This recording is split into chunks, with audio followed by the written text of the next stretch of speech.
যেই পরিমাণে জুলুম আলেমদের উপরে করছে, এদেশের সর্বজন শ্রদ্ধেয় আলেমদেরকে কারাগার থেকে হত্যা করে বের করেছে, এদেশের সর্বজন শ্রদ্ধেয় আলেমদেরকে দাড়ি দইরা টানা হিচড়া করেছে, জেলে নিয়া, রিমান্ডে নিয়া, ফাঁসিতে নিয়া পর্যন্ত ঝুলাইছে।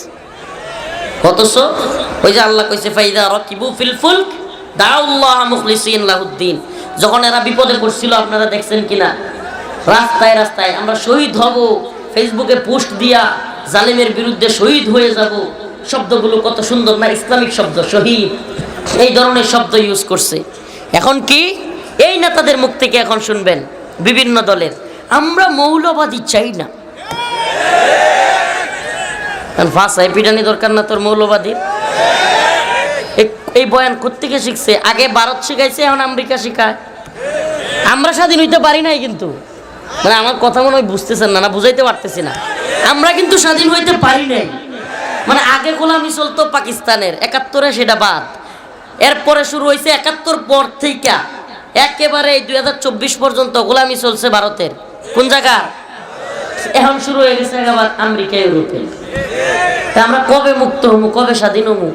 স্বাধীনতা কোনটারে কয়? আমার দেশ, আমার রবের হুকুম, আমার রবের জমিন, সবকিছু চলবে রবের কথায়। ইসলাম বিরোধী কোনো তৎপরতা হতে পারবে না। আমরা আমাদের জিনিসগুলো আমরা ঠিক করব, কোনো আমেরিকার প্রেসক্রিপশন, ভারতের প্রেসক্রিপশন এদেশে চলবে না। এইটা না স্বাধীনতা, এটার নাম কি? স্বাধীনতা।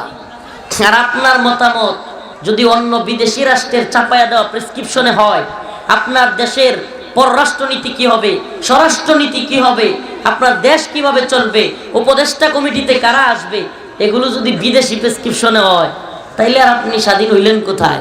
তাইলে এই মীর মুগ্ধ, সাইদ, এত শত শত হাফেজ, আলেম, স্কুল কলেজের ভার্সিটির ছাত্র জীবন দিয়া এই আমেরিকার সমকামী এজেন্ডা বাস্তবায়ন করবার লেগে দিছে। হ্যাঁ, আমেরিকানরা এখন মানবাধিকার কার্যালয় খুলতে চায়। মানবাধিকার কার্যালয় আমেরিকার বা জাতিসংঘের যে কয়টা রাষ্ট্রে আছে, ইথিওপিয়া, চাদ, উগান্ডা, নাইজার, এই সমস্ত রাষ্ট্রগুলোতে যেগুলো যুদ্ধ বিধ্বস্ত, এই সমস্ত রাষ্ট্রগুলোতে গিয়া জাতিসংঘ সহায়তার নামে সমকামিতাকে প্রচার করে। আর এখন বাংলাদেশে ওই মানবাধিকার কার্যালয় খুলতে চায়। তাহলে কি বোঝা যায় আমাদের মান তাদের চোখে বাড়ছে না কমছে? চাদ, নাইজার, আফ্রিকা, ওই সমস্ত রাষ্ট্রগুলোতে মানবাধিকার কার্যালয় আছে। এখন আমাদের এখানেও মানবাধিকার কার্যালয় চলতেছে, খুলতে চায়। আমরা বিরোধিতা করেছি। এখন কি করছে? আমরা যখন হুজুররা দলাদলিতে ব্যস্ত, অমুক অমুক, এইটা হানাফি, অমুক সালাফি, অমুক আহলে হাদিস, অমুক এতাতি, অমুক সাদিয়ানি, অমুক কাদিয়ানি, এইভাবে যখন ব্যস্ত, যদিও কাদিয়ানিরা তো কনফার্ম এরা কাফের, মুরতাদ, জিন্দিক, বাকি আমরা নিজেরা যে দলাদলিটা আমরা একে অপরের সাথে করতেছি, এতে করে লাভ হেদেরই। এগুলো নাস্তিকদের, এগুলো ষড়যন্ত্র, এগুলো গোয়েন্দা ষড়যন্ত্র, এগুলো অনেকে জানবেই না। হুজুরদেরকে ভিন্ন খাতে ব্যস্ত রাইখা উপদেষ্টা হবে নাস্তিক প্রেমী শাহবাগীরা। এতে করে কি হবে? 4 দিন পরে এরাই আলেমদের বিরুদ্ধে। আমি অবাক হব না, আমি আগে ভাগে বলতেছি, আল্লাহ মাফ করুক, আমার আগে ভাগে জেলেও নেয়, তো আমি আগে ভাগে বলতেছি, ছোট মানুষ, দেখেন এই সরকারও আল্লাহ না করুক আবার আলেমদের বিরুদ্ধে অবস্থান নিতে পারে। কারণ কি? যদি এরা আমেরিকান এজেন্ডা বাস্তবায়ন করতে গু ধরে রাখে, মানে একবার কঠিন অবস্থায় থাকতে চায়, তাহলে আলেমদেরকে বাধ্য হয়ে নামতে হবে। আর বাধ্য হয়ে নামতে হইলে কি হবে? একটা অবস্থান, আবার সমস্যা তৈরি হবে। আর এরা আবারও চিন্তা করবে, আগে ভারতের কথায় শেখ হাসিনা হুজুরদেরকে ধরছে, এরাও চিন্তা করবে যদি এখন আর এই সামসামির কাম নাই, আমরা আমাদের অধিকার আদায় করতে শিখছি আলহামদুলিল্লাহ। এই উম্মার যুবকেরাও বুঝছে এখন আর জালেমরা জুলুম করে পার পাবে না, কিন্তু অবস্থাটা তো খারাপ হবে, দেশের অবস্থাটা। আপনি কি কল্পনা করতে পারেন এত কিছুর পরেও এই মুস্তফা সরোয়ার ফারুকীকে এখনো বাদ দেওয়া হয় নাই? এই প্রোপাগান্ডা নিউজ, ভুয়া গুজব নিউজ ছড়ায় গেছে, কিন্তু বাদ দেয় নাই। তাইলে একজন উপদেষ্টাকে বাতিল করতেই এত এত দল, এত মত বলতেছে এই লোকটাকে রাখা যাবে না, এ মুজিববাদের লোক, এ আওয়ামী লীগের লোক, এই ভারতীয় দালাল, এই ইসলাম বিদ্বেষী আহমদ শফি রহমাহুল্লাহকে এই লোক তেতুল হুজুর বলে কটূক্তি করেছে। শাপলা চত্বরে এতগুলো খুন হয়েছে, এগুলোর পক্ষে সে সাফাই গাইছে, শাপলা চত্বর নিয়ে পোস্ট করছে, শাপলা জঞ্জাল মুক্ত, নাউজুবিল্লাহ, এই ধরনের কথা লিখছে। এরপরে এই লোক নিজের ফেসবুক পোস্টে সে সমকামিতা, এলজিবিটির পক্ষে স্লোগান তুলেছে, এত কিছুর পরেও একটা ব্যক্তি যদি শহীদদের মিছিলে, যেই সরকার গঠিত হয়েছে কিসের মিছিলে, শহীদদের মিছিলের উপর দিয়া স্মুথলি না, আপনারা কেউ ভোট দিছে আর আপনি গিয়া সরকার হয়েছেন এমন না, বরং অনেকগুলো ছাত্র আলেম হাফেজ শহীদ হইয়া আপনাদেরকে বসানো হয়েছে। আর শহীদদের বিনিময়ে আমরা কি পাইছি? মুস্তফা সারোয়ার ফারুকীর মতো ভণ্ড উপদেশে। এই তো স্বাধীনতার নমুনা। সেটারে কয় যে ডিম পারে হাসে, খায় বাঘ ডাসে। এরা সব সময় আমাদের মাথায় কাঁঠাল ভেঙে খেতে চায়। কাঁঠাল আমাদের মাথায় চড়ি আমরা, কিন্তু ঘুষ কে খায়? কথা বুঝেন নাই? এরা খাইতে চায়। এই জন্য এই সমস্ত নিফাকি চরিত্র আমাদের সাবধানে থাকতে হবে। আমাদেরকে এরা সব সময় সুন্দর সুন্দর কথা বলবে, দেশকে সংস্কার করা হবে, এই করা হবে সে। আচ্ছা বলেন, সত্যি কথা বলবেন, আপনারা যে বিপদে পড়ছিলেন, শেরপুরের মানুষ, দুবহরার মানুষ, হালুয়াঘাট ফুলপুরের মানুষ, সবার আগে কাদেরকে পাইছেন পাশে? আলেমদেরকে না? সত্যি করেন, আমার সাথে একমত হওয়ার দরকার নেই। আলেমরা জাপায়া পড়ছিল কি পড়ে নাই? চিন্তা করেন, সব দুর্যোগে দুর্বিপাকে আলেমরা জাপায়া পড়ে, কিন্তু দিন শেষে সেই আলেমরাই নিগৃহীত হয়। সেই আলেমদেরকেই বিভিন্ন ধরনের পেরেশানিতে পড়তে হয়, সেই আলেমদেরকেই বিভিন্ন ধরনের লাঞ্ছনা অবমাননার মধ্যে পড়তে হয়। ও উম্মার যুবকেরা, আপনাদের কাছে শেরপুরের মুসলমান জানতে চায়, ভারতীয় ষড়যন্ত্রে 21 সালে মোদীকে খুশি করতে গিয়া হাসিনা এদেশের উলামায়ে কেরামকে গ্রেফতার করেছে। আল্লাহ না করুক নতুন করেও কোন জালেম যদি দুঃসাহস দেখাইতে চায়, আমেরিকার প্রেসক্রিপশনে, আমেরিকার কথায় নতুন করে কেউ যদি আলেমদেরকে কারাগারে নেওয়ার ষড়যন্ত্র করে, আপনারা তাদেরকে দাঁত ভাঙা জবাব দেওয়ার জন্য তৈরি আছেন তো ইনশাআল্লাহ? আছেন তো ইনশাআল্লাহ? বাংলার জমিনে আমরা কোরআনী শাসন দেখতে চাই। কি শাসন? সারা জীবন এইটার থেকে হে ডাইবো, এটার থেকে হে ডাইবো, একটার পর একটা বদলাইবো, শান্তি মুক্তি কামিয়াবি আসবে না। লিখে রাখেন, চ্যালেঞ্জ করলাম, আসবে না।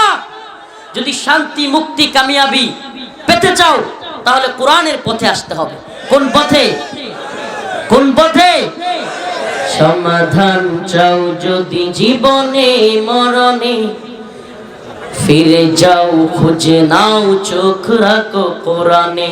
সমাধান, সমাধান চাও যদি জীবনে মরণে, খুঁজে নাও ফিরে যাও, চোখ রাখো কোরআনে।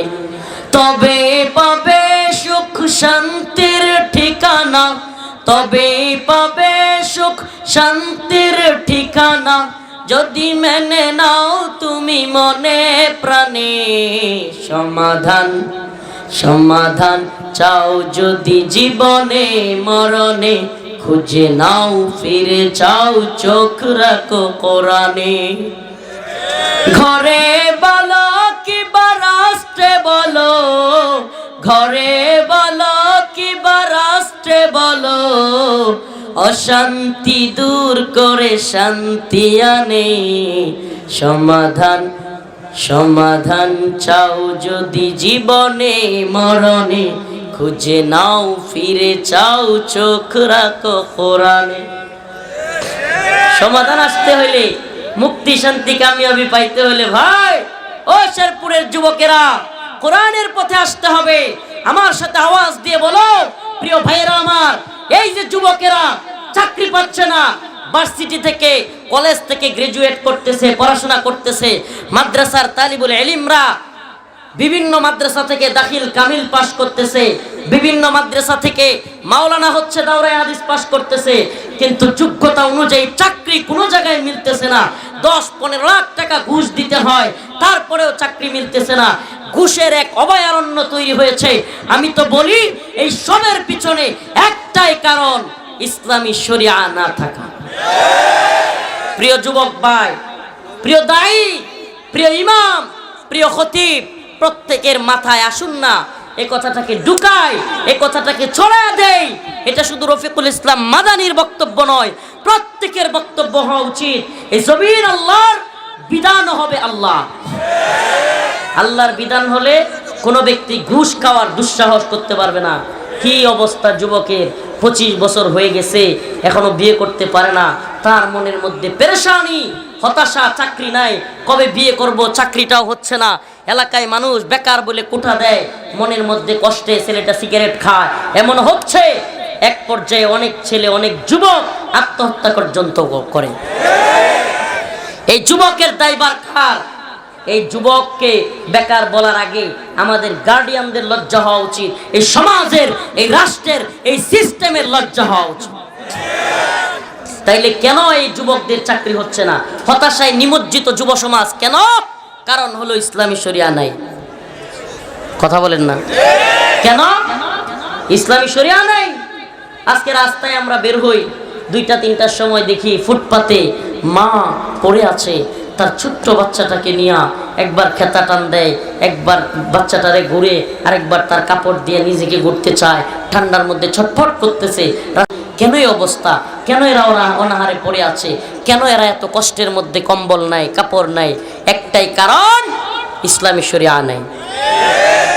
ইসলামী শরিয়া থাকলে এই ধরনের ভণ্ডামি হইতে পারত না। কেন? এই রাস্তাঘাটের দুরবস্থা, রাস্তাঘাটের ইট, সিমেন্ট, রড খাইয়া নেতারা শেষ করে দেয়, রডের বদলে দিয়া দেয় বাঁশ। তারপরে নিজের বাড়িতে বড় বড় আলিশান বাড়ি করে বউরে চেইন কিনে দেয়। এই নেতারা 1 কোটি টাকার বাজেট, মন্ত্রী মাইরা দেয় 50 লাখ, এমপি মাইরা দেয় আরো 25 লাখ, 13 লাখ খায়লায় উপজেলা চেয়ারম্যান, ইউনিয়ন চেয়ারম্যানে কয় আমি একটু ছাড়া দিয়ে দিই। এই অবস্থা চলছে কি চলে নাই? এই অবস্থার জন্য একটাই দায়, এটা হলো ইসলামী শরিয়া নাই। বুঝেন আমার কথা? মাথায় ঢুকতেছে? বুঝাইতে পারতেছি? একটা কনসেপ্ট মাথায় ঢুকান, আজকের আলোচনা সফল হয়ে যাবে। আমাদের ইসলামী শরিয়া লাগবে, কোরআন সুন্নাহ লাগবে। ও ভাই, মুফতি, বক্তা, শাইখুল হাদিস, কলামিস্ট, বুদ্ধিজীবী, আর্মি, এরপরে সকল দল মিলা আমরা চাইছি, ছাত্র জনতা, শিক্ষক সবাই মিলে আমরা চাইছি, আমরা কল্পনাও করতে পারি নাই আল্লাহ পাক হাসিনারে এইভাবে বিদায় করব। কল্পনা করছিলাম? করছে কি করে নাই? সবাই মিলে চাইলে আল্লাহ কয় ইন্নাল্লাহা লা ইউগাইয়িরু মা বিকাউমিন হাত্তা ইউগাইয়িরু মা বিআনফুসিহিম। ততক্ষণ আমি কোনো জাতিকে পরিবর্তন করি না, আল্লাহ করেন না, যতক্ষণ না সে জাতি নিজেদের পরিবর্তন চায়, নিজেরা চেষ্টা করে। আমরা পরিবর্তন চেয়েছি, চেষ্টা করেছি, আল্লাহ পাক দিয়েছেন। ঠিক কি ঠিক না? অতএব আমরা যদি কোরআন সুন্নাহের জন্য চেষ্টা করি, কোরআন সুন্নাহ আমরা পাবো কি পাবো না? পাবো কি পাবো না? সমাজের প্রত্যেককে বুঝান, প্রত্যেক ইমাম সাহেব হুজুর মুসল্লিদেরকে বুঝান, খতিব সাহেব আপনার মসজিদের মুসল্লিদেরকে বুঝান, ও ছাত্র ভাই বন্ধুকে বুঝাও, শিক্ষক সহপাঠীদেরকে বুঝান, আপনার ছাত্রদেরকে বুঝান। আসুন না আমরা একটা কোরআনের সমাজ, কোরআনের রাষ্ট্র তৈরি করি। কি হবে? কোরআনের রাষ্ট্র তৈরি হলে 3 বছর, মাত্র 3 বছর। আফগানিস্তানের দিকে তাকায় দেখেন, একটু তাকায় দেখেন, 3 বছরে গোটা পৃথিবীর, মোবাইলে পারলে এখন নেটে সার্চ দেন, গোটা পৃথিবীতে সবচাইতে পাওয়ারফুল মুদ্রার নাম হলো আফগানি মুদ্রা। সুবহানাল্লাহ কয় না? কয় বছরে? এটা আমাদের বক্তব্য না, এটা একেবারে অর্থনীতির যে প্রধান, কি কয় এটা রে আমেরিকায়, ওই অর্থনীতির প্রধান, ওখান থেকে ঘোষণা দেওয়া হয়েছে বর্তমানে সবচাইতে দ্রুত উন্নতিশীল পাওয়ারফুল মুদ্রার নাম হলো আফগানি মুদ্রা। কয় বছর লাগছে? আরাম করে কত চেতনা গিলাইলো 50 বছরে। অমুক চেতনা, তমুক চেতনা, মুক্তিযুদ্ধের চেতনা, বাঙালি চেতনা, কত চেতনার ট্যাবলেট খাওয়াইছে না?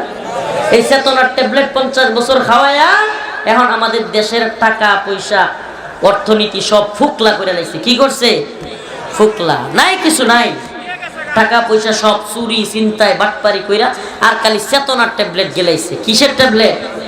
এই চেতনা। এই চেতনার ট্যাবলেট গিলাইতে গিলাইতে কয়েকদিন আগে পত্রিকায় দেখলাম 4,500 কোটি, এই 1 কোটি 2 কোটি না, 100 কোটি 200 কোটি না, 4,500 কোটি টাকা খরচ করছে খালি বাপের মূর্তি আর ভাস্কর্য বানাইতে। চিন্তা করা যায়? এই লো চেতনার ট্যাবলেট। মানুষ মরে ফুটপাতে না খায়া, আর চেতনার ট্যাবলেটওয়ালারা 100 বর্ষ পূর্তি উপলক্ষে মুজিবের শত কোটি টাকা খরচ করছে খালি মুজিবের 100 বর্ষ পূর্তিতে ফটকা ফুটায়া।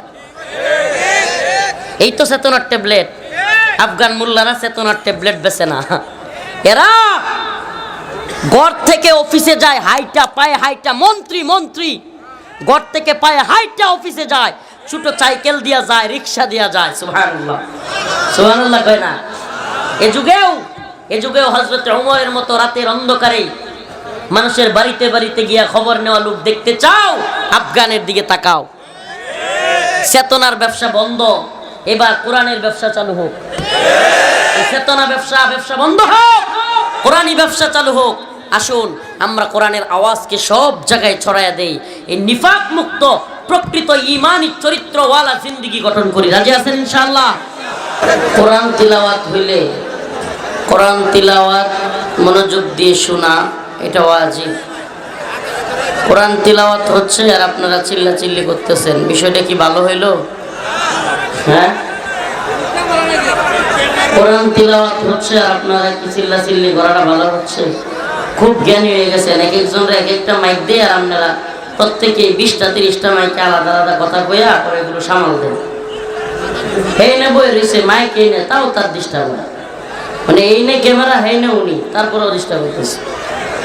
মানে যে দেখতেছে তারও ডিস্টার্ব হইতেছে। আপনার সমস্যাটা কি? আপনারা এখানে শেরপুরের মানুষ দেখতেছেন, এই ক্যামেরাগুলোর ভিডিওর মাধ্যমে সারা পৃথিবী দেখবে। তো দিন প্রচার হোক, এটা কি আপনারা চান না? তাহলে দিনই প্রচারের জন্য যারা কাজ করে এর বিরোধিতা করার কি দরকার? আর দেখা কি মাকসাদ যে আমার দেখতেই হবে? আমি গুনাহগার মানুষ, আমি কোনো বুজুর্গ মানুষ না।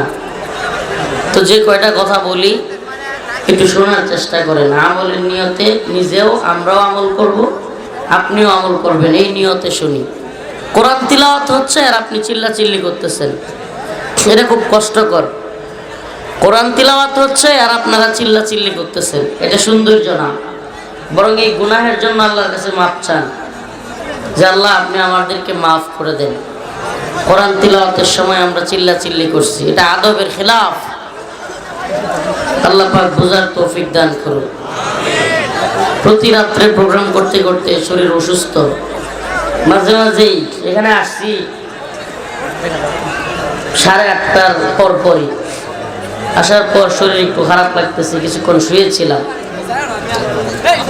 এখন ঘুম থেকে উঠছি। এই এই এই যুবকরা, ধরেন এই ছেলেটা কি শুরু করছে, চাপটা দিয়ে ধরে কি আশ্চর্য, এখনো চিল্লাচিল্লি করতে এসে। আল্লাহ পাক বুঝার তৌফিক দান করুন। আমি অল্প কথা বলে ম্যাচ ছেড়ে দিব, তখন আপনারা চিল্লাচিল্লি করতে দেখেন। ومن الناس من يقول آمنا بالله وباليوم الآخر وما هم بمؤمنين يخادعون الله والذين آمنوا وما يخدعون إلا أنفسهم وما يشعرون। আল্লাহ পাক কিছু লোকের আমাদের কাছে পরিচয় করায় দিতেছেন যে কিছু লোক এমন আছে যারা মানুষের সামনে আসলে বলবে আমান্না আমান্না, আমরা ঈমান আনছি, বিল্লাহি ওয়া বিল ইয়াউমিল আখির, আল্লাহর উপরে ঈমান আনছি, আখিরাতের উপরে ঈমান আনছে। কিন্তু আল্লাহ বলেন ওয়ামা হুম বিমুমিনিন, কিন্তু বাস্তবে এরা ঈমানদার না। এরা মানুষের সামনে বলবে কি আমরা ঈমানদার, আমরা বড় ঈমানওয়ালা, আমরা তাহাজ্জুদ পড়ি, আমরা কোরআন তিলাওয়াত করি, কিন্তু বাস্তবে এরা ঈমানদার না। এটা আমাদের কথা না, আল্লাহর কথা। আল্লাহ পাক কোরআনে বিভিন্ন জায়গায় এই সমস্ত লোকদের পরিচয় দিয়েছেন। এরা দুর্দিনে দুর্বিপাকে বিপদে পড়লে আলেমদেরকে খুঁজবে, মাদ্রাসার ছাত্রদেরকে খুঁজবে, কিন্তু যখনই বিপদ থেকে উদ্ধার হয়ে যাবে এরা কাউকে চিনবে না। আল্লাহ পাক অন্য এক আয়াতে বলেন ফাইযা রাকিবু ফিল ফুলক দাউল্লাহ মুখলিসিনা লাহুদ্দিন। এই আয়াতের আলোচনা কিছুক্ষণ আগে করে আসলাম, যে যখন সমুদ্রের মধ্যে নৌকা খুব ঝাপটাইতে থাকে, ঝড় তুফান আসে, খুব বিপদ চলে আসে, দাউল্লাহ মুখলিসিনা লাহুদ্দিন, কিছু লোক আছে তারা একবারে একনিষ্ঠতার সাথে আল্লাহরে ডাকে। কি করে? একনিষ্ঠতার সাথে, আল্লাহ আপনি ছাড়া আমাদেরকে বাঁচানোর কেউ নাই, এমন ভাবে ডাকে। কিন্তু যখনই বিপদ থেকে বাঁচতে পারে ফালাম্মা নাজ্জাহুম মিনাল বার, আল্লাহ পাক যখন এই সামুদ্রিক বিপদ থেকে তাদের নৌকাকে বাঁচায়, ইদা হুম ইউশরিকুন, এরা তখন শিরিক শুরু করে, আল্লাহর নাফরমানিতে লিপ্ত হয়। এই সিফাত আমাদের মধ্যে নাই তো? হ্যাঁ, মানুষের সামনে ইমানদার মুমিন, কিন্তু আড়ালে তার চাইতে বড় আলেম বিদ্বেষী, ইসলাম বিদ্বেষী নাই। আছে এরকম লোক? আছে।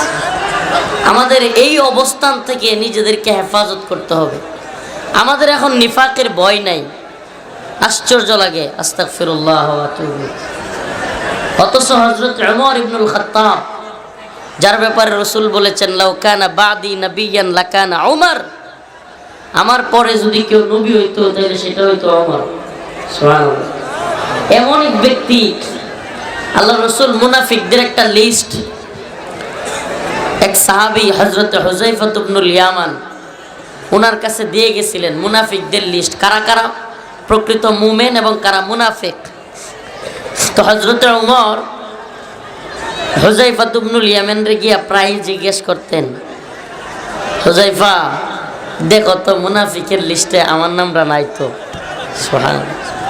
আপনি চিন্তা করতে পারেন কি কয়, মুনাফিকের লিস্টে আমার নাম নাই তো? কে সে? কোন ওমর? সুবহানাল্লাহ। যার ব্যাপারে পৃথিবীতে থাকতে জান্নাতের সুসংবাদ তারা পেয়েছিলেন। সুবহানাল্লাহ। এমন ব্যক্তি গিয়া কি খুঁজতেন যে আমার নাম মুনাফিকের লিস্টে নাই তো? কি ভয় তাদের ভিতরে ছিল, ঈমানের ভয় তাদের ভিতরে কি পরিমাণে ছিল। আর আমাদের অবস্থা কি? আমরা যেন নিজেকে বিরাট বড় মুমিন, বিরাট বড় ঈমানওয়ালা, আমরা যা করতেছি তা সব ঠিক, এই ধরনের মানসিকতা লালন করি। অথচ সাহাবায়ে কেরাম নিজেদের নিফাকের ভয় করতেন। আপনি কল্পনা করতে পারেন, রাসূলের সাথে থাকা ব্যক্তি, রাসূলের সবচাইতে প্রিয় সাহাবীদের একজন, অথচ নিজের ব্যাপারে যে আমি আবার মুনাফিক হয়ে গেলাম না তো? মুনাফিকদের অনেকগুলো আলামত আছে, তার মধ্যে উল্লেখযোগ্য কয়েকটা। এরা কথা বললে মিথ্যা বলে, ওয়াদা দিলে খিলাফ করে। কি করে? ওয়াদা দিলে ওয়াদা খিলাফ করে। আস্তাগফিরুল্লাহ। আল্লাহ আমাদেরকে হেফাজত করুক, বলে না আমি। কথা বললে মিথ্যা কথা বলে, আমানতের খেয়ানত করে, এগুলো মুনাফিকদের লক্ষণ। অথচ আজকে আস্তাগফিরুল্লাহ আমাদের অনেকের মধ্যে এই বিষয়গুলো হর হামেশাই বিদ্যমান। অথচ তারপরেও জিজ্ঞেস করলে চার স্টলে বসে আছে, ভাই আসেন না একটু নামাজ পড়তে যাই। তোমার চাইতে আমার ঈমান অনেক পাকাভুক্ত আছে, যাও গিয়ে নামাজ পড়ো গা। বলে কি বলে না? আমরাও বলি আপনার কেমন ঈমান, যে ঈমান আপনাকে চায়ের স্টল থেকে ধরে নিয়া মসজিদ পর্যন্ত নিতে পারে না, সেই ঈমান আপনাকে জাহান্নামের আগুন থেকে জান্নাতেও নিতে পারবে না। বিপদ আসলে, মুসিবত পড়লে আল্লাহ আল্লাহ করি, বিপদ কেটে গেলেই আল্লাহকে ভুলে যাই, বিপদ কেটে গেলে আলেমদেরকে ভুলে যাই, ছাত্রদের অবদান ভুলে যাই। এই অবস্থা আমাদের মধ্যে বিদ্যমান। আমাদের সমাজে এমনও কিছু লোক আছে, দেখবেন ঝড় তুফান যখন আসে, টিনের ঘর থাকলে দাবরানি মারে, টিনের ঘরের মধ্যে শব্দ হয়, ঠাস ঠুস, ভয়ে লা ইলাহা ইল্লা আনতা সুবহানাকা ইন্নী কুনতু মিনাজ জালিমিন, লা ইলাহা ইল্লা আনতা সুবহানাকা ইন্নী কুনতু মিনাজ জালিমিন পড়তে থাকে। ঠিক ঠিক না? যেই তুফান বন্ধ হয়ে যায়, বৃষ্টি ঝড় বন্ধ হয়ে যায়, সিগারেট একটা জ্বালায় সুখ টান দেয়। আছে না নাই? হুজুরদেরকে কওমি সনদ, এটা সেটা, তারপরে হুজুরদেরকে কয় যে মাদ্রাসা মসজিদে জঙ্গি নাই, এই নাই সেই নাই, কওমি সনদ দিয়া, এরপরে হাতের মধ্যে গিয়া চুমা টুমা দিয়া একেবারে নার্ভাস। ক্ষমতায় যাওয়ার পরে হুজুরদেরকে অ্যারেস্ট কর, গ্রেফতার কর, ধরে মার, ঠিকই ঠিক না? এই চরিত্রের লোক আছে না নাই? ومن الناس من يقول آمنا بالله وباليوم الآخر وما هم بمؤمنين يخادعون الله والذين آمنوا وما يخدعون إلا أنفسهم وما يشعرون এরা মনে করে এরা আল্লাহকে ধোঁকা দিচ্ছে, মুমিনদেরকে ধোঁকা দিচ্ছে। বাস্তবে এগুলো যারা করে, বিশেষ করে রাজনৈতিক নেতারা এগুলো বেশি করে। মানুষকে ধোঁকাটা এই রাজনীতিবিদরা সবচেয়ে বেশি দেয়। আর আমরা বাঙালিও এত অচেতন আর এত হুজুগে মাথা। 4 বছর 9 মাস দুর্নীতি, সুদ, খুন, ঘুষ, মাইরা খাওয়া, মানুষের নামে মামলা দেওয়া, যা মন চায় এই নেতারা, চেয়ারম্যান, এমপি, উপজেলা চেয়ারম্যান, মন্ত্রী এরা করে। 4 বছর 9 মাস গেছে গা। এখন নির্বাচনের ঠিক আগ মুহূর্তে আর 3 মাস বাকি। কয় মাস? এখন একটা বড় করে সার গরু জব করে এলাকার সবাইরে খাওয়ায় দেয় আর 500 করে টেয়া বড় দিয়ে দেয়। বাস, আমার নেতার চরিত্র। আম করে কি করে আল্লাহ জানে। আমরা আল্লাহকে ভয় করি, কোনো পৃথিবীর কোনো হুমকি দমকির ভয়। প্রধানমন্ত্রী থাকতেই মানি না, এখন তো ক্ষমতা হারায় পাগলের মতো আবল তাবল বকতেছে। প্রধানমন্ত্রী থাকতেই কথা শুনি নাই, মানি নাই, আল্লাহ যা বলছে তা করছি, আর এখন ক্ষমতা হারায় পাগলের মতো কি কইলো, এগুলো টাইম আছে। আল্লাহ পাক আমাদের সবাইকে এই সমস্ত জাহেলদের থেকে, এই সমস্ত জালিমদের থেকে হেফাজত রাখুক এবং আমাদের এই দেশকে সমস্ত জালিমদের থেকে হেফাজতে রাখুক। আবার যদি কেউ জুলুম করতে চায়, এদের জন্য একটা মেসেজ। আল্লাহ পাক হাসিনাকে দিয়া এই ভূখণ্ডে এমন একটা শিক্ষা দিছে, নতুন করে যদি কেউ জুলুমের শাসন শুরু করতে চায়, যেই জনগণ কামানের সামনে বুক পেতে দেয়, এই জনগণ কিন্তু নতুনদেরকেও নামাইতে পারবে। অতএব জুলুমের চিন্তাও কেউ করিও না।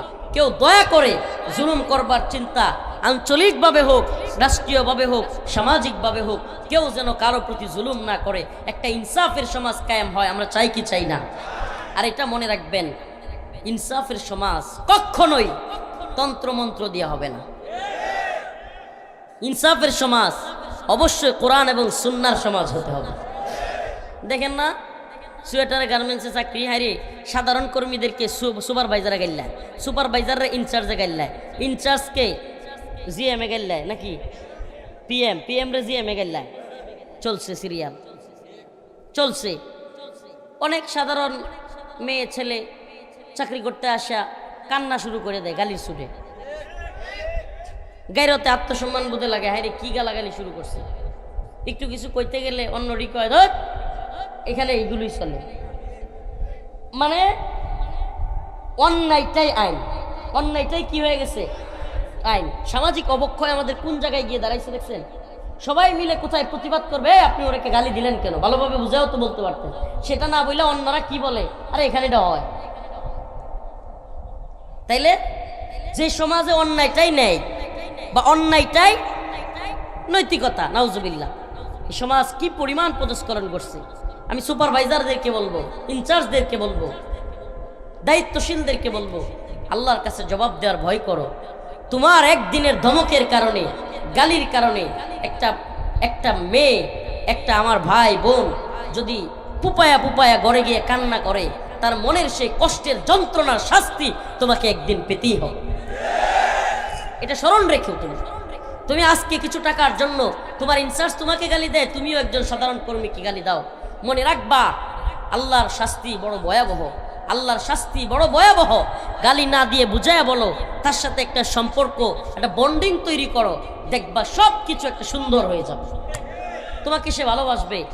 একটা পর্যায়ে কাজ আস্তে আস্তে গতি বাড়তে থাকবে। হুমকি দুমকি দিয়া কাজ আগাইতে নিলে তোমাকে আরেকজন হুমকি দিবে। এই সমাজ নষ্টের সমাজ হয়ে যাবে, এই সমাজ সুন্নাহর সমাজ হবে না। প্রিয় ভাইরা আমার, শেষ আয়াত বলি, শেষ করে দেই। ওয়াল্লাযীনা হুম লিফুরুজিহিম হাফিজুন, আরেকটা মুমিনের সিফাত হলো যারা নিজেদের যৌনাঙ্গকে হেফাজতে রাখে, যারা নিজেদের লজ্জাস্থানকে কি করে, হেফাজতে রাখে। ও মা, ও বোন, তোমার জীবনের সবচাইতে আল্লাহর কাছে গুরুত্বপূর্ণ বিষয় হলো তোমার নিজের লজ্জাস্থানকে হেফাজতে রাখা। রাসূলুল্লাহ সাল্লাল্লাহু আলাইহি ওয়াসাল্লাম হাদিসের মধ্যে বলেছেন, যে ব্যক্তি এই দুই জিনিসের নিরাপত্তার গ্যারান্টি আমাকে দিবে, আমি তাকে জান্নাতের গ্যারান্টি দেব। সুবহানাল্লাহ। কোন দুই জিনিস কি? একটা হলো এই যে দুই ঠোঁট, এই দুই ঠোঁটের গ্যারান্টি যে রসুলকে দিবে যে আমি এই দুই ঠোঁট দিয়ে মিথ্যা বলবো না, মানুষের উপর জুলুম করব না, মানুষকে ধমক হুমকি দমকি গালি দিব না, এবং লজ্জাস্থানকে হেফাজত করবে, বিয়ে ব্যতীত কোনো ধরনের যৌন সম্পর্ক করব না, এই নিরাপত্তা যে রসুলকে দিবে, রসুল বলেছেন এই দুই জায়গার গ্যারান্টি আমাকে দিলে আমিও তাকে জান্নাতের গ্যারান্টি দেব। তো আমরা সফল মুমিন হতে চাই কি চাই না? তো আমাদের অধীনস্থদের গালি দিব? একটা থিওরি বলে যাই, কোন ব্যক্তির স্বভাব কি রকম, কোন ব্যক্তি ভালো মানুষ নাকি খারাপ মানুষ, এটা চিনবেন কিভাবে? এক কথাই বলে যায়, আজকে একটা থিওরি শিখাই দেওয়া যায়। ব্যক্তিটা একেবারে এক দেখাই বুঝে ফেলবেন ব্যক্তিটা কেমন, ব্যক্তির স্বভাব চরিত্র কেমন, এক দেখাই বলতে পারবেন। এই থিওরিতে বলবো ব্যক্তিটা কেমন চিনতে হলে আপনি দেখবেন তার নিচে যারা আছে, তার অধীনস্থ, তাদের সাথে তার ব্যবহার কেমন। এক কথায় এই লোকটা ভালো কি মন্দ, তার উপরে যারা আছে তাদের সাথে জি হুজুর ভদ্র ব্যবহার, সালাম দিলে এই লোক ভালো না, বরং যে নিচের লোকদের সাথে, তার অধীনস্থ যে, তার কর্মচারী যে, তাদের সাথে যে ভালো ব্যবহার করে সেই ভালো। এক কথায় আল্লাহ রাব্বুল আলামিন মুমিনের সফলতা কোন পথে? ও প্রিয় ভাই, এই যে তুমি রাত দিন হাড় কাটা পরিশ্রম করতেছো, হাড় ভাঙা পরিশ্রম করতেছো, অল্প সময় সুখে থাকবার জন্য তুমি সেই সকাল বেলায় 8টার সময় ডিউটিতে চলে যাও, আবার দুপুরে অল্প খাবার দৌড়ায় আইসা খাও, আবার চলে যাও রাত 10টা 11টায় বাড়িতে ফিরো, কেউ 12টায়। এই যে চলছে তো চলছেই ডেইলি রুটিন। প্রতিদিন রাত 12টায় আসতেছো তুমি, আইসা একটু কথা বলবা, কারো সাথে একটু আড্ডা দিবা, কিংবা কারো সাথে একটু বসবা, সেই সময়টা পর্যন্ত নাই। নিজের রান্না নিজে করে খাওয়া লাগে, আবার সকালবেলা আবার শুরু সেই দৌড়। চলছে তো চলছেই। মানুষ যেন ছুটছে, কোন দিকে ছুটছে সে নিজেও জানে না। একদিন একটু মাথাটা বালিশের মধ্যে লাগিয়ে এই কয়েকটা কথা শুধু চিন্তা করবেন, আমাদেরকে কে পাঠাইছে, কেন পাঠাইছে, কি করা দরকার, কি করতেছে, এই কয়েকটা কথা, জাস্ট এই কয়েকটা কথা। আমাদেরকে কে পাঠালেন, কেন পাঠালেন, কি করা দরকার, কি করতেছে। হাকিকত কি? একজন সেলিব্রিটি বক্তা আসছে, ভাইরাল একজন বক্তা, যাই একটু দেখে আসি। কিন্তু যদি জিজ্ঞেস করা হয়, ভাই আপনি কি এশারের নামাজটা পড়ছেন, অনেক এমন হাত উঠে যাবে। যদি সত্য কথা বলে অনেক লোক এমন পাওয়া যাবে যারা নামাজটা পড়েনি। এই আসতে হাকিকত এটা কিনা? আমার আপনার মালিক আমার আপনার দিকে তাকায় আছেন। এই যে কলবটা আছে না, আমাদের কলব, আত্মা, এটা সুন্দরী নারী পাইলেও খুশি হয় না, এটা বড় বাড়ি পাইলেও খুশি হয় না, অনেক টাকা পাইলেও এই কলব খুশি হয় না।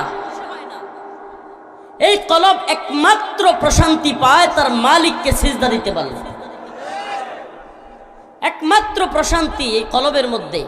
এই কলব বাড়ি বুঝে না, নারী বুঝে না, গাড়ি বুঝে না, তুমি কত টাকা ইনকাম করো সেটা জানে না। আরে প্রিয় ভাই, তুমি ফরজ নামাজ ছেড়ে দিচ্ছ।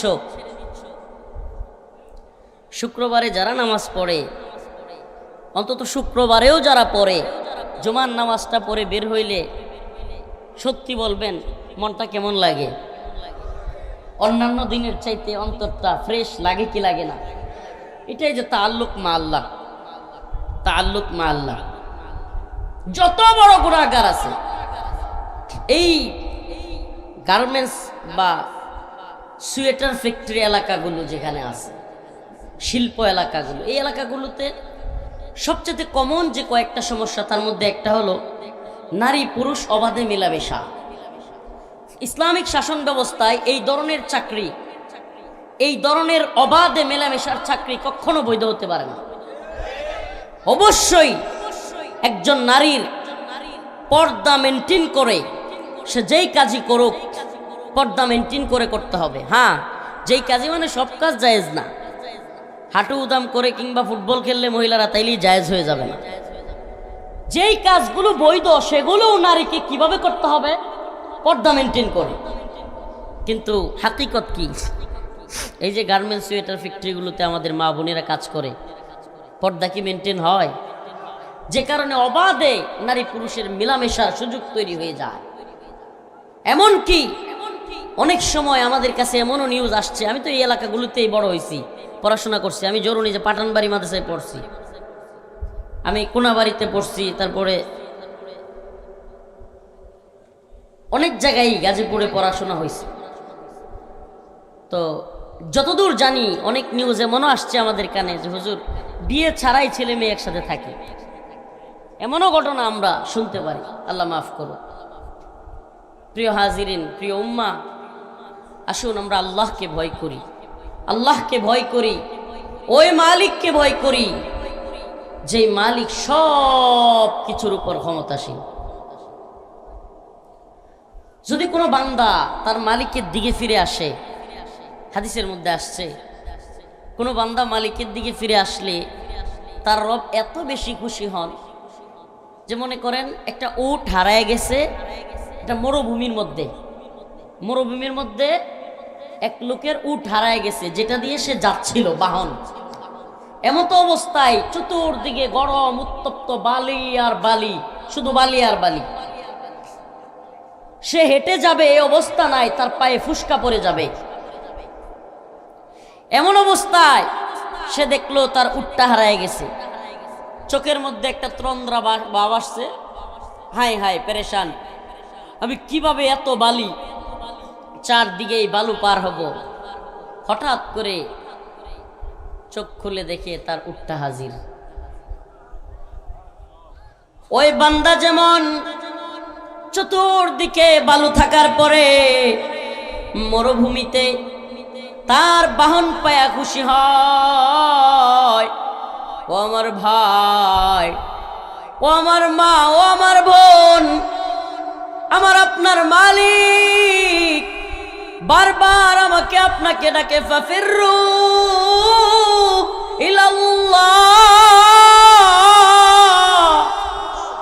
আয় আয় আমার বান্দা আমার দিকে ফিরে আয়। আমার মালিক আমাকে আপনাকে ডাকে তার দিকে ফিরে আসার জন্য। ইল্লা মান তাবা ওয়া আমানা ওয়া আমিলা আমালান সালিহা ফাউলাইকা ইউবাদদিলুল্লাহু সাইয়্যাতিহিম হাসানাত। ইল্লা মান তাবা ওয়া আমানা ওয়া আমিলা আমালান সালিহা। আরে জিনা করে ফেলেছো, আমার আল্লাহ তোমার জিনার ব্যাপারে জানে। মাদক সেবন করে ফেলেছো, গুনাহ করে ফেলেছো, যে কোনো গুনাহ হতে পারে। আমার মালিক বলেন ইল্লা মান তাবা ওয়া আমানা ওয়া আমিলা আমালান সালিহা ফাউলাইকা ইউবাদদিলুল্লাহ। সুবহানাল্লাহ, সুবহানাকা ইয়া রব, সুবহানাকা ইয়া রব। আমার আপনার মালিক বলে, বান্দা তুই চুরি করছস, জিনা করে ফেলছস, মদ খেয়ে ফেলছস, গুনাহ করে ফেলেছস, কোনো মেয়ের সাথে জিনাহ করেই ফেলছস, একবার আমার কাছে তওবা কর, খাঁটি তওবা কর। তোর একটা দুইটা 100 200 নয়, 1000 2000 নয়, 1 লক্ষ গুনাহ তুই যদি করিস, খাঁটি তওবা করলে আমি তোর 1 লক্ষ গুনাহকে 1 লক্ষ নেকি দ্বারা পরিবর্তন করে দেব। এমন মালিক কেউ আছে? এমন মালিক কেউ আছে? আরে আপনি চাকরি করেন, একদিন না গেলে ধমকি দেয়, এই বেটা আসস নাই কেন, অসুস্থ ছিলাম, মানে না। 2 দিন, দ্বিতীয় দিন কি বলে, মানতে চায়। তৃতীয় দিন চাকরি ছেড়ে চলে যা, হুমকি দমকি দিয়া গালাগাল করে কি করে বের করে দেয়। দেয় কি দেয় না? কথা বলেন, দেয় কি দেয় না?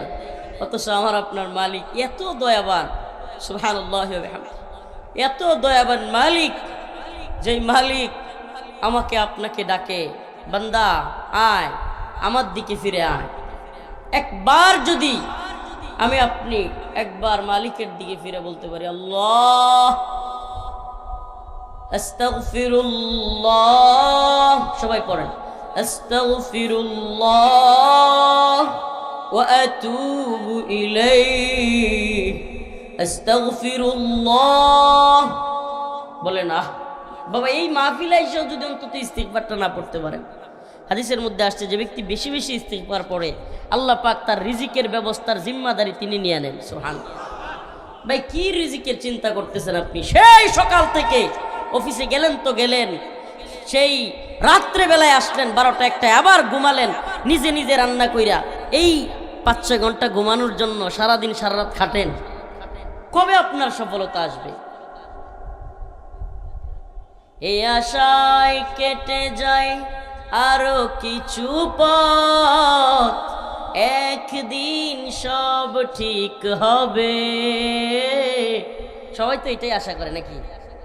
এই আশাই চলতে থাকে, একদিন সব কি হয়ে যাবে, ঠিক হয়ে যাবে, আমার টাকা পয়সা হয়ে যাবে, আমার বাড়ি হয়ে যাবে, গাড়ি হয়ে যাবে, মেয়েটাকে বিয়ে দিয়ে ফেলবো, আমি খুব সুখে থাকবো। আরে এই ওয়াজ যারা শুনতে আসছে, জাস্ট দেখতে আসছে, এটা একটা ফ্যান্টাসি, দেখতে আসছে, আবার সে যেই সেই। তাহলে আমাদের প্রোগ্রামের ফায়দাটা কি? এত এত মাহফিল, এত এত বয়ান, এত এত আলোচনা, অথচ মানুষগুলোর মধ্যে কোনো চেঞ্জ নাই। তার মালিককে সে যেন চিনেই না। কবে শেষ মসজিদে গিয়ে তার মালিককে সিজদা দিয়েছে এটাও মনে নাই। কি হয়ে গেল ভাই আমাদের? আমাদের কি হয়ে গেল? আমরা কি সেই মালিকের কাছে ফিরে যাব না? আরে পৃথিবীতে সব কিছু নিয়ে মতানৈক্য আছে, আল্লাহকে নিয়ে মতানৈক্য আছে, রসুলকে নিয়ে মতানৈক্য আছে, মাযহাব নিয়ে মতানৈক্য আছে, সব কিছু নিয়ে মতানৈক্য আছে, কিন্তু মরতে হবে এটা নিয়ে মতানৈক্য আছে। তা আমরা কি মরবো না? মালিকের কাছে ফিরে যাব না? তো সামান কি আমার আপনার কাছে কি আছে? কোন সফলতার পথে হাঁটতেছেন?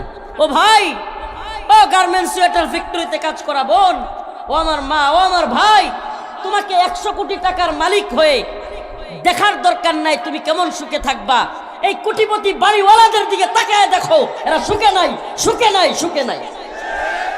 বিশ্বাস করো, তোমাকে 100 কোটি টাকার মালিক হয়ে দেখতে হবে না আমি কেমন সুখে থাকি।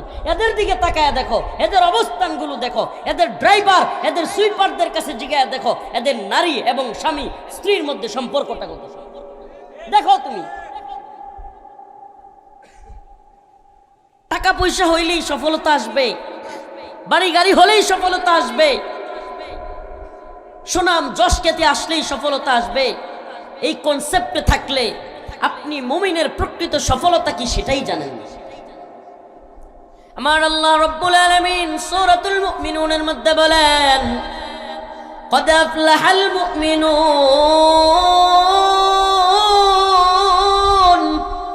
الذين هم في صلاتهم خاشعون। হে নবী আপনি জানায় দেন, ও আমার প্রিয় হাবিব জানায় দেন, قد أفلح المؤمنون, মুমিন সফলতা পেয়েছে, মুমিনরা। সুবহানাল্লাহ। অন্য এক আয়াতে আল্লাহ বলেন, فمن زحزح عن النار وأدخل الجنة فقد فاز وما الحياة الدنيا إلا متاع الغرور।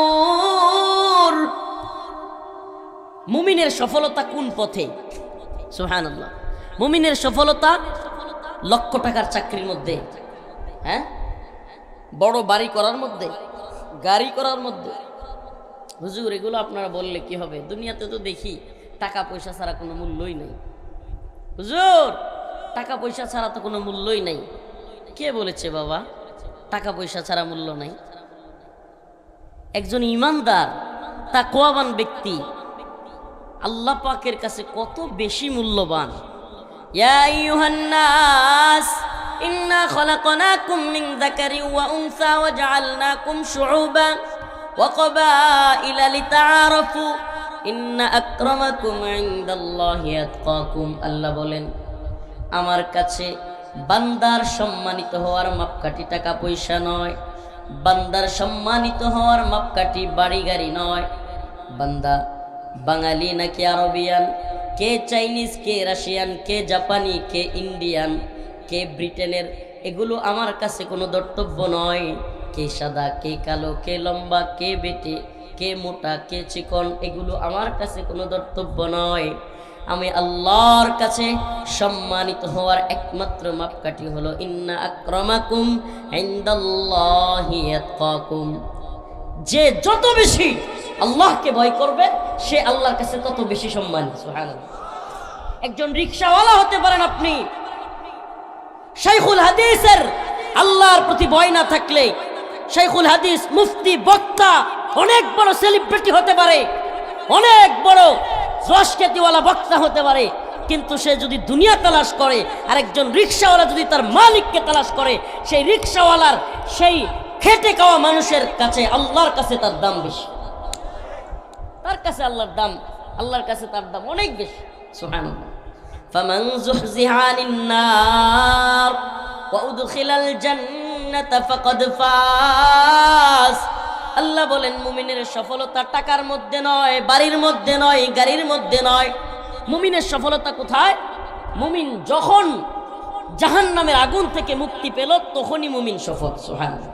ফামান যুহজিহা আনিন নার ওয়া উদখিলাল জান্নাতা ফাকাদ ফাজ। মুমিন জাহান্নামের আগুন থেকে মুক্তি পেয়ে জান্নাতে প্রবেশ করলো তখনই মুমিন সফল। সুবহানাল্লাহ। তার মানে মুমিনের প্রকৃত সফলতা দুনিয়াতে পাওয়ার সুযোগই নেই।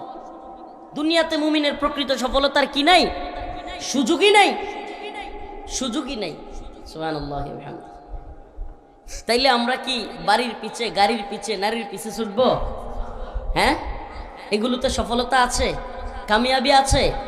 আল্লাহ রাব্বুল আলামিন বলেছেন মুমিনের সফলতার পথ কোনটা? কদ আফলাহাল মুমিনুন। আল্লাহ মুমিনের, সফল মুমিনদের কিছু পরিচয় দিচ্ছেন। আল্লাযীনা হুম ফি সালাতিহিম খাশিউন। সফল মুমিনদের কাজগুলো হলো নামাজ পড়ার সময় খুশু খুজুর সাথে পড়ে। সুবহানাল্লাহ। কোন মুমিন সফল? কোন মুমিন? জানি এই ওয়াজ ভালো লাগবে না, এত আমার মুখ থেকে এই ধরনের ওয়াজ তো হয় না, কিন্তু এই অঞ্চলগুলোতে এত বেশি মানুষ নামাজ বিমুখ, এত বেশি মা বোনেরা পর্দা বিমুখ, চিন্তা করলাম সব দিকে তো গরম বয়ান করি, এদিকে এই আলোচনাগুলো একটু করে যাই। এত বেশি মা বোনেরা পর্দা বিমুখ, আমার ওয়াজ কিভাবে ভাল লাগবে? এই ভাইটার ঋণ আছে। আমার ওয়াজ কিভাবে ভাল লাগবে? বেপর্দায়, বেহায়াপনায় জড়ায়া এই মা, এই বোনের শান্তিই নাই। সে বিয়ে নিয়ে পেরেশানিতে আছে, যুবক বিয়ে নিয়ে পেরেশানিতে আছে, বোন বিয়ে নিয়ে পেরেশানিতে আছে। কেন? কেন বোন? বিশ্বাস করো, তুমি নিজেকে এমন ভাবে উপস্থাপন করেছো যে তোমাকে দেখতে দেখতে তার কাছে তুমি মূল্যহীন হয়ে গেছো। তুমি তোমার মূল্য বুঝো নাই প্রিয় বোন।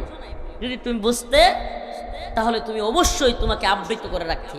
তুমি কি দেখো না স্বর্ণের দোকানের সবচাইতে দামি জিনিসগুলোকে কত প্যাকেটিং করে কত গভীরে রাখা হয়? দামি জিনিস সব সময় আড়াল করে রাখা হয়, আর ফুটপাতে বিক্রিত হয় সেই জিনিসগুলো যেগুলো মূল্যহীন। তো প্রিয় মা, প্রিয় বোন, তুমি তখনই দামি যখন তুমি আবৃত রাখবে নিজেকে। তুমি মনে রাখো, শেখ হাসিনা কিংবা বেগম খালেদা জিয়া পর্দা না করলেই পর্দার বিধান রহিত হয়ে যায় নাই। কোনো ব্যক্তি সুদ খেলে কিংবা সুদের কারবারে আপডেট করলে সে রাষ্ট্রের যত বড় দায়িত্বশীল হোক, তাহলে সুদ আল্লাহর কাছে হালাল হয়ে যায় নাই, ইসলামের মধ্যে হালাল হয়ে যায় নাই। কোনো ব্যক্তি জিনা করলে সে যত বড় ব্যক্তি হোক, জিনার লাইসেন্স হয়ে যায় না। এটা একটু ভালোভাবে বুঝতে হবে। আমাদের দেশের প্রধানমন্ত্রী পর্দা করে না, আর আমরা কি পর্দা করি? প্রধানমন্ত্রী পর্দা করে না, এজন্য পর্দার বিধান রহিত হয়ে যায় না। অনেক আলেম এই প্রধানমন্ত্রীদের সাথে গিয়া দলাদলি করতে পারে, তাই বলে পর্দার বিধান উঠে যায় না। ভালোভাবে বুঝতে হবে। গায়রতহীন আলেমরা এ ধরনের কাজ করতে পারে, কিন্তু ইমানি গায়রতওয়ালারা কখনো এই সমস্ত দরবারে গিয়ে দলাদলি করবে না। দরবারে আলেমদের কাজ খুব স্পষ্ট। যাক, ওইদিকে আমার আলোচনা নয়। আমার আজকের আলোচ্য বিষয় মুমিনের কয়েকটা সিফত বলে শেষ করব। قد أفلح المؤمنون الذين هم في صلاتهم خاشعون। আল্লাহ পাক খাঁটি মুমিনদের, প্রকৃত সফল মুমিনের কিছু বৈশিষ্ট্য বলতেছেন যে সফল মুমিন কারা? যারা নামাজ খুশুখুজুর সাথে পড়ে, বিনয়ের সাথে নামাজ পড়ে। কিসের সাথে? বিনয়ের সাথে। রাইসুল মুফাসসিরিন আব্দুল্লাহ ইবনে আব্বাস রাদিয়াল্লাহু আনহু বলেন, এই আয়াতে মুমিনদের পরিচয় দেওয়া হয়েছে এমন যারা নামাজের সময় আল্লাহর দিকেই মুতাওয়াজ্জু থাকে, যারা নামাজের সময় একাগ্র চিত্তে আল্লাহর দিকে মনোনিবেশন করে। সুবহানাল্লাহ। তার দুনিয়া একদিকে, আল্লাহ একদিকে। সুবহানাল্লাহ। তার দুনিয়ার বাকি জিনিস বাদ দিয়া হলেও সে কার দিকে মুতাওয়াজ্জু হয়? বিনম্রভাবে একাগ্র চিত্তে সে আল্লাহর দিকে নামাজ পড়ে। الذين هم في صلاتهم خاشعون والذين هم عن اللغو معرضون। মুমিনের আরেকটা সিফাত কি?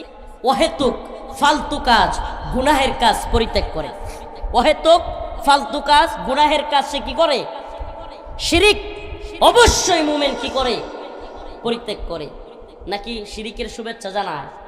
হ্যাঁ, কিছু আছে না, দেখবেন যে নেতা ঈদের সময়, ঈদ আসলে বিশাল বড় করে ব্যানার লাগাইয়া শুভেচ্ছা জানায়। আছে না নাই? লাগাইয়া দেয় পবিত্র ঈদুল আজহার শুভেচ্ছা অমুক নেতা। আবার এই নেতারই দেখবেন দুর্গাপূজা আসলে বিশাল বড় ব্যানার করে লিখছে শারদীয় দুর্গা উৎসবের শুভেচ্ছা। বুঝতে হবে এই লোক বুট কামানোর দান্দাবাজ।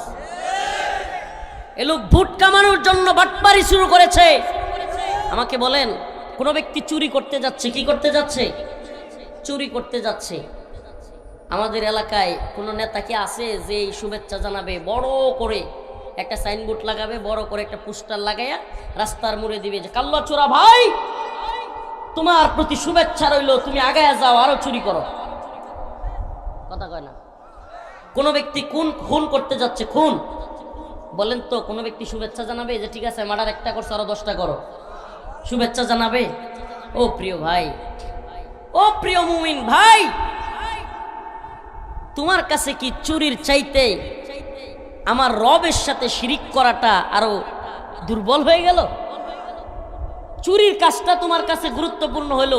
জীবনে কোনোদিন তুমি চুরির ক্ষেত্রে বললা না, চুরকে কোনোদিন শুভেচ্ছা জানাইলা না, কিন্তু দুর্গা উৎসবের, দুর্গা পূজার শুভেচ্ছা জানাইয়া দিলা। তাইলে আমার আল্লাহর সাথে শিরিক করা এটা কি তোমার কাছে আরো গুরুত্বহীন হয়ে গেল? নাউজুবিল্লাহ। এটা কি গুরুত্বহীন? তো এই সমস্ত দান্দাবাজদের থেকে সাবধান থাকতে হবে। কে আমরা? ঈমানের পাহারাদার। কিসের পাহারাদার? নাকি মন্দিরের পাহারাদার? আমার কথা কি বুঝাইতে পারতেছি না? এ মুমিন লা ইলাহা ইল্লাল্লাহ পড়েছে কেন? ঈমানের পাহারাদারির জন্য, ইসলামের পাহারাদারির জন্য, কোন অহেতুক মূর্তির কিংবা মন্দিরের দারোয়ান সাজার জন্য নয়। আপনি কি মনে করেছেন আপনি মন্দির পাহারা দিলেই, আপনি গিয়া মন্দিরের দারোয়ান সাজলেই ভারত খুশি হয়ে যাবে? ভারতের ভয়ে যদি এগুলো করে থাকেন কিংবা খুশি করার জন্য এগুলো করে থাকেন, তাহলে শুনেন, আজকে বলে যাই, আমাদের দায়িত্ব এই মুমিনদের ঈমানকে হেফাজত করা। 4 দিন পরে এই ভারত থেকে এই হিন্দুত্ববাদীরা আমাদেরকে কি বলবে জানেন? মগার দল, আমরা এদের বাবরি মসজিদ ভেঙে দেই, বিভিন্ন মসজিদ, বিভিন্ন মাদ্রাসা আমরা বুলডোজার দিয়ে ঘুরায় দেই। ভারতের অবস্থা কি? মুসলিমদের মসজিদ ভাঙতেছে কি ভাঙে না? আমাদের বাবরি মসজিদ, সেই সম্রাট বাবরের সময়ের শত শত বছরের পুরাতন মসজিদ, এরা ভেঙে গুড়িয়ে দিছে কি দেয় নাই? শুধু কি গুড়ায় দিছে, সেই জায়গায় রাম মন্দির নির্মাণ করছে। এরা 4 দিন পরে আমাদেরকে বলবে, অলরেডি বলা শুরু করছে, যে আমরা এদের মসজিদ ভেঙে গোড়ায় দেই, এদের মাদ্রাসা বুলডোজার দিয়ে গোড়ায় দেই, এদের ঘর বাড়ি বুলডোজার দিয়ে গোড়ায় দেই, আর এই মগার দল বাংলাদেশে আমাদের মন্দির আর মূর্তির দারোয়ানগিরি করে। কমিটি কইরা কইরা মন্দিরের দারোয়ান সাজে। যে নেতা, যে নেত্রী আপনাকে মন্দির পাহারা দিতে বলবে, মূর্তি পাহারা দিতে বলবে। সাবধান, আপনার ঈমান বলতেছে, আপনার রাসূল বলতেছে, আল্লাহ বলতেছেন ইন্না শিরক লাযুলমুন আযীম। আমার রাসূল বলতেছেন লা তাআতা লিমাখলুকিন ফি মাসিয়াতিল খালিক। স্রষ্টার অবাধ্যতায় সৃষ্টির কোনো আনুগত্য নাই। শিরিক হলো ভয়াবহ অন্ধকার। হাদিসের মধ্যে এসেছে যেখানে শিরিক হয় তোমরা সেই জায়গা এড়াইয়া চলো, কেননা শিরিক যেখানে হয় সেখানে আল্লাহর গজব নেমে যায়। আমাকে বলেন, আপনি মন্দিরে গেছেন পূজা দেখতে, শুভেচ্ছা জানাতে, আল্লাহ না করুক সেখানে আপনার মৃত্যু হলো, আপনার জায়গাটা কোথায় হবে? কোথায়? এই মুমিন কোথায় যাবে আর কাফের? এই বিশ্বাস আছে তো নাকি কাফেররাও জান্নাতে যাবে? হ্যাঁ, কোনো কাফের, নেলসন ম্যান্ডেলা হোক, মাদার তেরেসা হোক, মুদির মা হোক, সব কোথায় যাবে? যদি হাসিনা বাবু যদি শুভেচ্ছা জানায় যে মুদির মা মারা গেছে, যে দুনিয়া আখেরাত উভয় জাহান কল্যাণ হাসিল করুক, হাসিনা কিন্তু শুভেচ্ছা জানাইছিল, তাইলে কি মুদির মা বাচ্চা যাবো গিয়া? আখেরাতে মুক্তি পাইব? কালিমা পড়া ছাড়া, তওবা করে ঈমান আনা ছাড়া কোনো কাফের জান্নাতে যেতে পারবে? যেতে পারবে না। এটা আমাদের বিশ্বাস, এটা কোরআনের কথা। ইন্নাল্লাযীনা আমানু ওয়া আমিলুস সালিহাত কানাত লাহুম জান্নাতুল ফিরদাউসি নুজুল। যে ঈমান আনলো এবং নেক কাজ করলো সে কোথায় যাবে? ইন্নাল্লাযীনা কাফারু মিন আহলিল কিতাব ওয়াল মুশরিকিনা ফি নারি জাহান্নাম। আর যে কুফরি করেছে, শিরিক করেছে, সে কোথায় যাবে? জাহান্নাম। এটা কার কথা? তা আল্লাহ কেউ কি সাম্প্রদায়িক বলবেন নাকি? নাউজুবিল্লাহ। আল্লাহ কি সাম্প্রদায়িক? তো জান্নাতে তো কোনো কাফের যাবে না, তো জান্নাতও সাম্প্রদায়িক। হ্যাঁ, অসাম্প্রদায়িক চেতনা, বাঙালি চেতনা, অমুক চেতনা, তমুক চেতনা। হাসিনা তো পালাই গেছে, কিন্তু এখনো কিছু দালাল রয়ে গেছে। এই চেতনাবাজরা এখনো নতুন করে ষড়যন্ত্র করবার চেষ্টা করতেছে। কি আশ্চর্যের বিষয়!